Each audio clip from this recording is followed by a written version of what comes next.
Salam, perkenalkan nama saya Mafi Mardana Tony dengan NIM 103-2024-0086.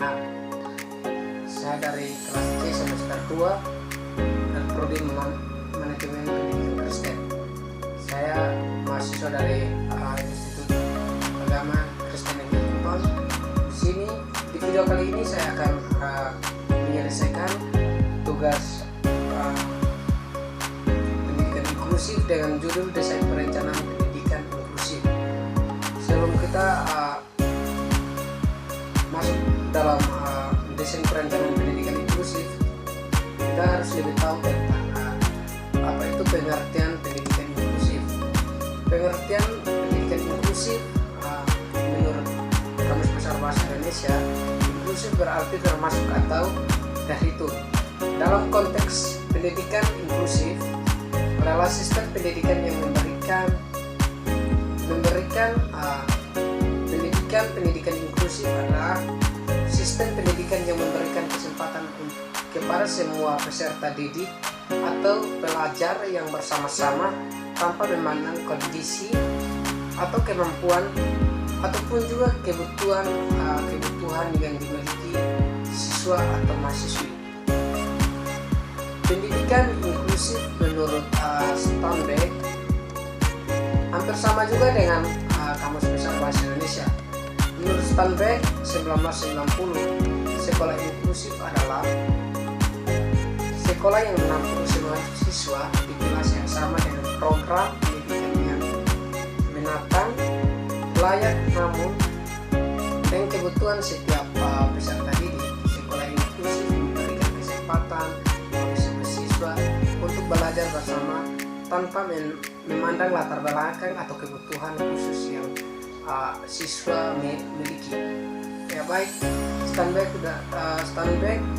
mengemukakan bahwa semua siswa yang ada dalam kelas walaupun berbeda pemikiran atau kekurangan itu harus sama-sama menerima keadaan untuk bisa menerima materi yang diberikan oleh dosen atau guru. Yang berikut adalah prinsip pendidikan inklusif. Yang pertama itu adalah kesetaraan akses, yaitu kesetaraan akses. Setiap siswa harus memiliki akses yang sama terhadap fasilitas, sumber daya, dan layanan pendidikan. Jadi kesetaraan akses dapat bahwa semua siswa yang ada dalam kelas harus mendapatkan sumber daya dan layanan pendidikan yang bisa nyaman dan aman dalam berpendidikan. Yang kedua itu adalah keterlibatan dan partisipasi. Keterlibatan dan partisipasi ini dia menjelaskan bahwa semua siswa harus terlibat aktif dalam kegiatan pembelajaran dan merasa diterima serta dihargai di lingkungan kelas. Keterlibatan partisipasi ini tidak menjelaskan bahwa dalam lingkungan sekolah harus saling menerima keadaan walaupun ada yang berkekurangan seperti tuli, buta, harus sama-sama menerima materi yang diberikan oleh dosen dan guru, harus menerima semua yang sama, harus mendapatkan pelajaran yang adil. Yang ketiga itu ada pendekatan individual. Setiap siswa memiliki kebutuhan dan gaya belajar yang berbeda, sehingga pembelajaran harus disesuaikan dengan kebutuhan masing-masing. Ya baik, dalam pendekatan individual ini harusnya semua siswa yang memiliki kebutuhan dan gaya belajar yang berbeda harus diterima oleh setiap dosen atau guru yang mengajar semua siswa atau mahasiswa. Yang berikut juga ada keterbukaan dan toleransi. Pendidikan inklusif mengajarkan siswa untuk menghargai perbedaan dan mengembangkan sikap toleransi. Baik, keterbukaan dan toleransi ini ya berputar kepada etika setiap siswa atau mahasiswi yang ada dalam satu kelas harus menerima toleransi satu antara lain, biar dengan siswa yang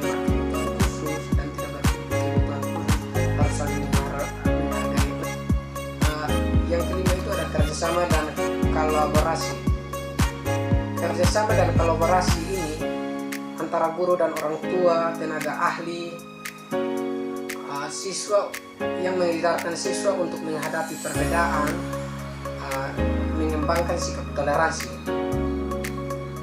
yang sangat penting dalam mendukung pendidikan inklusif. Yang keenam itu ada keberlanjutan. Keberlanjutan adalah pendidikan inklusif yang harus berkelanjutan dan menjadi bagian integral dari sistem pendidikan. Yang ketujuh ada keberagaman.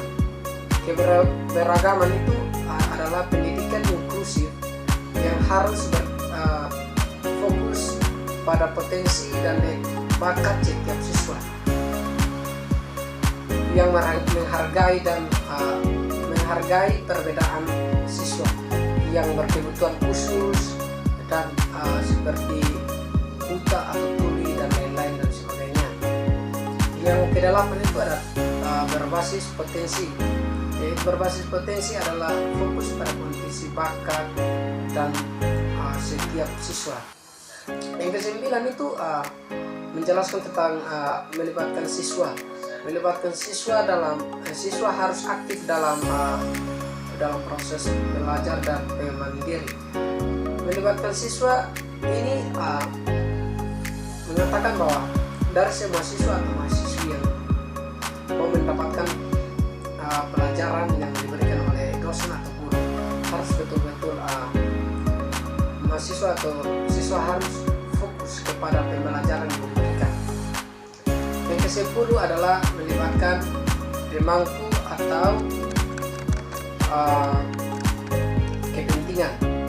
Melibatkan pemangku atau kepentingan yaitu guru, orang tua, dan tenaga ahli dan komunikasi yang harus terlibat dan mendukung pada pendidikan inklusif. Yang ke-11 itu perencanaan pendidikan inklusif yang melibatkan tahapan-tahapan penting melalui dari perencanaan kebijakan hingga implementasi pembelajaran. Pembelajaran ini meliputi beberapa tahapan yang saya pilih. Yang pertama itu ada perencanaan kurikulum. Perencanaan kurikulum itu menyusun tentang kurikulum yang dapat disesuaikan dengan kebutuhan siswa, kebutuhan khusus termasuk modifikasi kurikulum. Jadi perencanaan kurikulum ini dia harus betul-betul matang dalam menyusun sebuah kurikulum yang bisa diterima oleh siswa atau mahasiswa yang berkebutuhan khusus. Kedua itu ada perencanaan pembelajaran. Perencanaan pembelajaran ini merancang metode pembelajaran yang induktif dan mendukung keberagaman siswa. Yang keempat ada perencanaan sumber daya. Perencanaan sumber daya ini harus menyediakan fasilitas guru dan dukungan lainnya yang dibutuhkan untuk pendidikan yang berkebutuhan khusus ada. Yang kelima adalah penilaian. Perencanaan penilaian. Perencanaan penilaian ini mengembangkan sistem penilaian, sistem yang memandai dan dapat mengukur perkembangan siswa yang berkebutuhan khusus. Perencanaan penilaian ini dia berbicara tentang sistem penilaian yang memandai dan mengukur perkembangan siswa yang berkebutuhan khusus dan tidak berkebutuhan khusus. Yang keenam itu ada implementasi. Implementasi yaitu melaksanakan pembelajaran inklusif sesuai rencana yang telah disusun oleh kurikulum tersebut. Yang ketujuh itu ada monitoring dan evaluasi. Monitoring dan evaluasi ini dia dapat memantau dan mengevaluasi pelaksanaan pendidikan inklusif secara berkala. Penting mencakup banyak aspek diantaranya. Yang pertama itu menciptakan lingkungan belajar yang induktif. Menciptakan lingkungan belajar yang induktif ini, guru harus menciptakan suasana belajar yang aman dan nyaman dan menghargai perbedaan di mana semua siswa termasuk siswa yang berkebutuhan khusus merasa diterima dan dihargai, menciptakan lingkungan belajar yang kondusif ini. Dia berbicara tentang guru atau yang mengajar kepada siswa atau mahasiswa ini harus saling menerima antara berkebutuhan khusus. Mahasiswa atau siswa yang berkebutuhan khusus harus menerima materi yang adil dalam pembelajaran tersebut. Yang kedua itu ada mengadaptasi pembelajaran. Mengadaptasi pembelajaran itu guru harus perlu setiap menyesuaikan metode pembelajaran dengan berkebutuhan khusus dan kemampuan setiap siswa melalui setiap modifikasi kurikulum, penggunaan alat bantu atau pendekatan yang berbeda. Yang ketiga itu ada pembangunan sikap induktif. Membangun sikap induktif itu guru harus memainkan peran penting dalam mengajarkan siswa tentang keberagaman, empati dan penerimaan terhadap perbedaan, serta guru membangun sikap induktif di dalam kelas tersebut. Yang keempat itu ada berkolaborasi dengan orang tua dan profesional lainnya. Berkolaborasi dengan orang tua atau profesional lainnya itu guru perlu bekerja sama dengan orang tua dan tenaga ahli seperti guru pendamping khusus atau terapis untuk memastikan dukungan yang tepat bagi siswa yang berkebutuhan khusus. Yang berikut ada mengembangkan diri. Mengembangkan diri, guru harus terus belajar dan meningkatkan kompetensi mereka mengenai siswa berkebutuhan khusus, baik melalui pelatihan studi atau berbagai pengalaman. Yang berikut ada peran orang tua dan komunitas. Peran orang tua dan komunitas ini harus orang tua perlu memberikan dukungan dan partisipasi aktif dalam pendidikan anak yang berkebutuhan khusus dan tidak berkebutuhan. Pengetahuan itu ada orang tua yang perlu memiliki pengetahuan tentang pendidikan inklusif. Harus orang tua memberikan pelajaran yang baik untuk anak yang berkebutuhan khusus maupun yang tidak berkebutuhan khusus. Dari kesimpulan yang saya ambil dari materi yang saya sudah jelaskan panjang lebar di atas, ini saya mengambil kesimpulan bahwa dari prestasi mengenai desain perencanaan pendidikan inklusif di sekolah ini menekankan bahwa pendidikan inklusif adalah suatu pendekatan yang sangat penting untuk memastikan bahwa setiap anak, termasuk anak yang berkebutuhan khusus atau ABK, harus mendapatkan kesempatan yang setara untuk belajar dalam lingkungan pendidikan yang mendukung.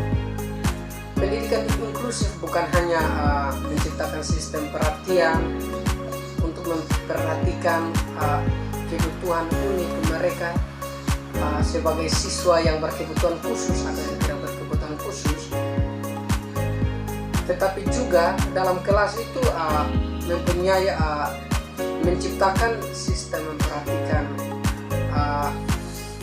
berkembang bersama-sama teman yang lainnya.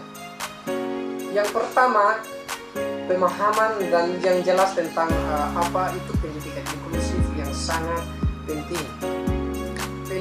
Pendidikan inklusif yang mencakup kesetaraan, partisipasi dan kebersihan semua siswa, itu semua manfaat dari pendekatan ini yang sangat signifikan, tidak hanya bagi ABK tetapi juga bagi siswa yang non ABK yang dapat mengembangkan sikap toleransi, empati atau keterampilan sosial yang lebih baik dalam lingkungan belajar yang induktif, menciptakan ruang di mana siswa merasa diterima dan dihargai, yang pada gilirannya meningkatkan kualitas pembelajaran yang aman dan nyaman.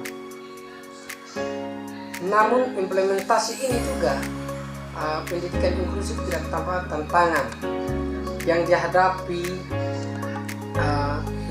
biadab seperti kurangnya sumber daya, pelatihan guru yang memandai lingkungan, infrastruktur atau yang harus diatasi untuk menciptakan sistem pendidikan yang benar. Sistem pendidikan itu benar-benar inklusif, atau persepsi negatif dari masyarakat yang berkebutuhan untuk melakukan adaptif pada kurikulum, serta metode pembelajaran juga menjadi faktor penting yang harus diperhatikan. Dalam perencanaan ini juga pendidikan inklusif terdapat beberapa tahapan yang penting yang harus kita lakukan. Pertama itu harus kita ada identifikasi kebutuhan siswa yang memerlukan layanan penting dalam inklusi melalui asesmen yang cermat. Memerlukan layanan pendidikan inklusif yang melalui asesmen yang cermat itu mengembangkan individual atau yang disesuaikan dengan kebutuhan siswa yang menjadi krusial, yang memastikan bahwa rencana pembelajaran individual itu bisa diterima oleh semua siswa. Pembelajaran yang sesuai penyediaan sumber daya yang berkebutuhan serta yang tidak berkebutuhan khusus. Harus ada evaluasi dan monitoring yang berkelanjutan akan membantu memastikan efektivitas program pendidikan inklusif ini. Contoh adaptif yang saya ambil dalam kurikulum atau metode pembelajaran yang diberikan dan menunjukkan bagaimana guru dapat menyelesaikan tugas menggunakan alat bantu yang tepat atau memberikan akomodasi waktu atau kerjasama dan partisipasi agar serta siswa yang berkebutuhan khusus itu penting merencanakan melaksanakan pembelajaran yang efektif dalam sebuah pendidikan. Peran guru itu dalam pendidikan inklusif itu sangat vital. Guru harus diterapkan memiliki kompetensi untuk memahami kebutuhan anak yang berkebutuhan khusus atau ABK dan menempatkan setiap strategi pembelajaran yang induktif atau kolaborasi dengan orang tua atau tenaga ahli dan sesama guru yang memperkarya pengalaman belajar siswa yang berkebutuhan khusus dan tidak berkebutuhan khusus. Orang tua juga dan komunitas juga harus memiliki peran yang sangat penting dalam dukungan dan partisipasi aktif orang tua dalam proses pendidikan anak, serta komunikasi yang baik antara orang tua, guru, dan sekolah akan memperkuat supaya menciptakan lingkungan yang induktif atau pengetahuan orang tua tentang pendidikan inklusif harus membantu mereka yang mitra yang lebih baik untuk mendukung anak-anak mereka untuk dalam mendapatkan pendidikan yang sangat baik. Secara keseluruhan itu pendidikan inklusif adalah sebuah perjalanan yang membutuhkan komitmen dan kerjasama dari semua pihak dengan membutuhkan komitmen yang baik dengan mengatasi tantangan dan ada menerapkan prinsip-prinsip yang pendidikan inklusif secara konsisten untuk menciptakan sistem pendidikan yang tidak hanya adil dan setara, tapi juga memberdayakan setiap siswa untuk mencapai potensi maksimal mereka yang membutuhkan pendidikan tersebut. Melalui usaha atau bersama kita dapat mewujudkan visi pendidikan inklusif yang berkualitas dan berkelanjutan bagi semua anak. Ya baik, ini yang materi yang saya kaji dari materi pendidikan inklusif ini. Semoga bermanfaat bagi kita semua. Salam dan terima kasih.